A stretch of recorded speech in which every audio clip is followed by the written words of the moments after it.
আজকের আমি তোমাদের কাছে দুটো গুরুত্বপূর্ণ বিষয় নিয়ে ডিসকাস করব।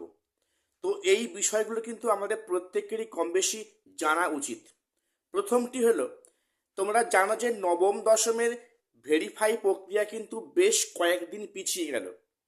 যেখানে হওয়ার কথা ছিল 26শে ডিসেম্বর, সেখান থেকে পিছালো 29শে ডিসেম্বর। এখন শোনা যাচ্ছে যে জানুয়ারি থার্ড উইক নাগাদ, অর্থাৎ 21, 22, 23, 24 এর মধ্যে নবম দশমের ভেরিফাই প্রক্রিয়া শুরু হতে পারে।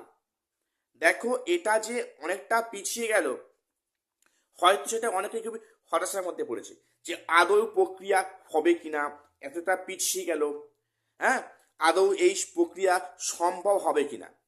তো একটা কথা একটু মানে ভেবে দেখবে, এই যে নবম দশমের যে ভেরিফাই প্রক্রিয়াটা পিছিয়ে গেল, সেটা কিন্তু আখেরে ভালো হলো। কেন বললাম ভালো হলো? আমরা যদি একটু ভাবি, দেখো,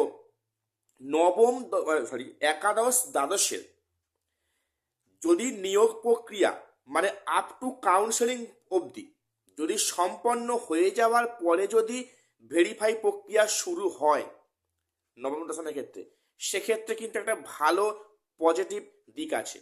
কেন বলো দিক আছে? দেখো, নবম দশমে শুধু ফাইনাল মেরিট লিস্ট নয়, আপ টু কাউন্সেলিং অবধি যদি হয়ে যায়, তোমরা জানো যে এমন ক্যান্ডিডেট আছে যারা একাদশ দ্বাদশেও আছে, প্লাস 9, 10-এও আছে। সেক্ষেত্রে যদি স্কুল কাউন্সেলিং হয়ে যায়, যদি এই অবধি কাজ হয়ে যায়, তাহলে কিন্তু সেক্ষেত্রে একাদশ দ্বাদশের অনেক শিক্ষকরা কিন্তু নবম দশমে ভেরিফাই আসবে না। অর্থাৎ সেখানে একটা বড় কিন্তু মানে একটা ভ্যাকান্সি থাকবে, এবং সেখানে অনেক ফ্রেশাররা চান্স পেলেও পেতে পারে, বা পাওয়ার কিন্তু সম্ভাবনা খুব বেশি আছে। কাজেই এটা পিছিয়ে গেছে বলে সেটা কিন্তু কখনোই তোমরা হতাশ হবে না। একদিকে পিছিয়ে গেছে, কিন্তু এর মধ্যে যদি 11, 12-এর কাউন্সেলিং অবধি হয়ে যায়, তাহলে সেটা খুব ভালো হয়, বা অন্ততপক্ষে ফাইনাল মেরিট লিস্ট অবধি। ঠিক আছে, এই একটা বিষয় গেল। তো এবারে বলে রাখি যে 2016 এসএসসি এসএলএসটির কেস নিয়ে কিন্তু কমিশন পুনরায় সুপ্রিম কোর্টের দ্বারস্থ হলো।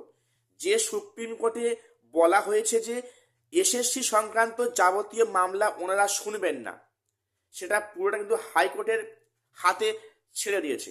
এখন যে যখনই কমিশনের হাইকোর্টে কোনো রায় পছন্দ হচ্ছে না, বা কমিশনের ইচ্ছার বিরুদ্ধে যাচ্ছে, সেখানেই কমিশন সুপ্রিম কোর্টের দ্বারস্থ হচ্ছে। তোমরা জানো যে বিচারপতি অমৃতা সিনহা ম্যাম উনি পরিষ্কার বলেছেন যে 2016 যারা ওয়েটিংয়ে, যারা চাকরি পায়নি কেন, তার জায়গাতে কিছু জালি শিক্ষক টাকার বিনিময়ে চাকরি পাওয়ার ফলে তারা বঞ্চিত হয়েছে। অথচ সেই 2016 যারা ওয়েটিং ক্যান্ডিডেট, তাদের দাবি হচ্ছে যে বয়সে ছাড় দিয়ে তাদের পরীক্ষায় বসার সুযোগ দিতে হবে।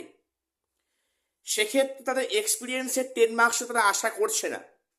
তাদের দাবি যে যেহেতু গুটি কয়েক বা সেখানে অনেক অযোগ্য শিক্ষকরা তাদের প্লেসটা নেওয়ার ফলে তারা চাকরিটা পায়নি, তাই তাদের ক্ষেত্রে বয়সের ছাড় কেন দেওয়া হবে না, সেটা কিন্তু কমিশন কখনোই মানতে রাজি নয়।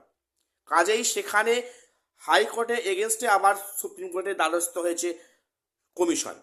আর একটা বিষয়, সেটা হচ্ছে কি, যেখানে হাইকোর্ট থেকে বলা হলো যে সমস্ত ইন্টারভিউ প্রক্রিয়া যাতে ভিডিওগ্রাফি করা হয়, কিন্তু এখানে ভিডিওগ্রাফি করার ক্ষেত্রে কমিশনের ঘোরতর আপত্তি। সেটা কেন? তোমার নিশ্চয়ই কারণটা পড়তে বুঝতে পারছো যে সামগ্রিক ইন্টারভিউ প্রক্রিয়াটা ভিডিওগ্রাফি করতে কমিশনের এত আপত্তি, এত বাধা কেন? নাকি সেখানে অন্য কোনো সেখানে গল্প আছে? তো এটাই হচ্ছে বিষয়। এই মেনলি দুটো কিন্তু কারণে কমিশন পুনরায় সুপ্রিম কোর্টের দ্বারস্থ হয়েছে। এখন সুপ্রিম কোর্ট এখন সেখানে মামলাটা শুনবেন না, ওটা পুনরায় হাইকোর্টে ফেরাবেন, সেটা মানে কোর্টের বিষয়, সেটা বিচার্য বিষয়।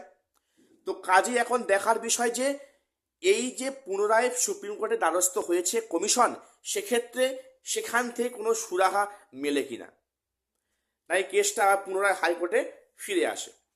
তো আজকে আমি এটুকুই আপডেট দেওয়ার ছিল। প্রত্যেকের চ্যানেলটা সাবস্ক্রাইব করে আমাদের পাশে থাকবে। আজ শেষ করলাম, দেখা হচ্ছে পরের কোনো ভিডিওতে।